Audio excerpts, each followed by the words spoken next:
Ontem, o Jornal da Band mostrou as investigações do Ministério Público e da Polícia sobre o assassinato do ex-prefeito de Santo André, Celso Daniel. O crime ocorreu há 10 anos. Hoje você vai ver a primeira entrevista do irmão da vítima após um exílio na França e a situação dos principais personagens citados nessas investigações. O Ministério Público de São Paulo aponta que há 10 anos Santo André era o principal centro arrecadador de dinheiro irregular para campanhas do PT.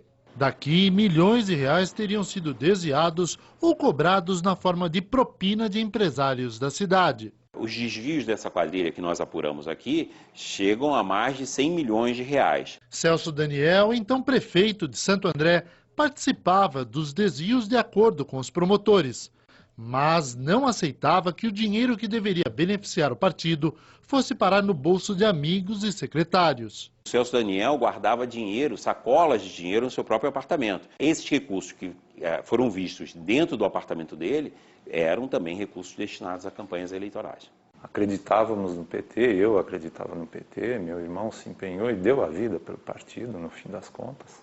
O PT sempre negou a existência do esquema. Já empresários da cidade afirmaram que davam dinheiro diretamente ao empresário Sérgio Gomes da Silva, o Sombra, apontado como o mandante da morte do prefeito petista.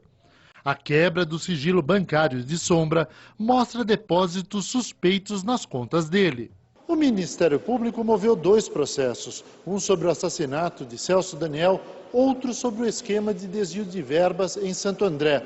Entre os suspeitos de corrupção, nenhum foi julgado, graças a manobras judiciais que têm permitido que eles continuem levando uma vida normal. Na primeira entrevista que dá a uma TV desde que voltou do exílio na França, o irmão de Celso, Bruno Daniel, diz que saiu do Brasil porque ele e a família eram ameaçados de morte. E muitas pessoas que foram ameaçadas foram executadas. E depois de várias mortes que tinham algum tipo de relação, direta ou indireta, com a morte, com o assassinato do meu irmão, depois de recebermos tantas ameaças, nós achamos melhor continuar a nossa luta de fora. Bruno confirma o que disse aos promotores sobre os desvios de verbas na Prefeitura de Santo André.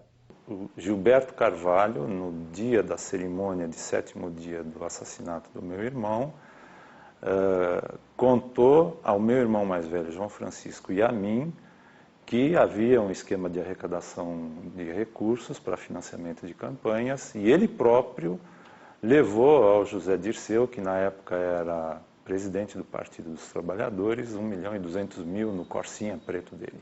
Os principais personagens dessa história são José Dirceu, ex-presidente do PT, é citado como o homem que recebia o dinheiro desviado da prefeitura.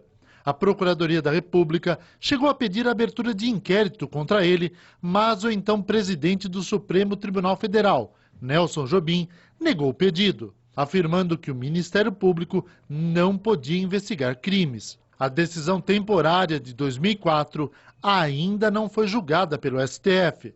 Dirceu, que foi ministro do presidente Lula, nega tudo. Gilberto Carvalho, então secretário municipal de Santo André, teria dito aos irmãos do prefeito que pegava o dinheiro do PT com Celso Daniel e levava diretamente a José Dirceu. Desmentiu tudo em juízo.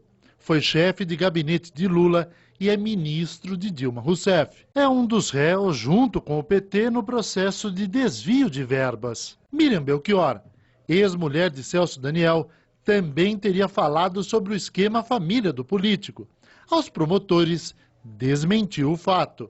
É ministra de Dilma Rousseff. Sérgio Sombra, acusado de mandar matar Celso Daniel, deve ir a julgamento até o fim do ano. Também não foi julgado pela participação no suposto esquema de desvio de verbas. Permanece em liberdade. Se o prazo for estendido demais, nós já temos 10 anos da morte, a prescrição pode favorecer todos os réus desse processo. Pessoalmente, eu me sinto muito frustrado com isso. Nós temos a esperança de que haja condenações e que a sociedade se mobilize para que fatos como esse nunca mais ocorram. Todos os personagens citados nesta reportagem foram ouvidos pela Band, mas não responderam aos pedidos de entrevista.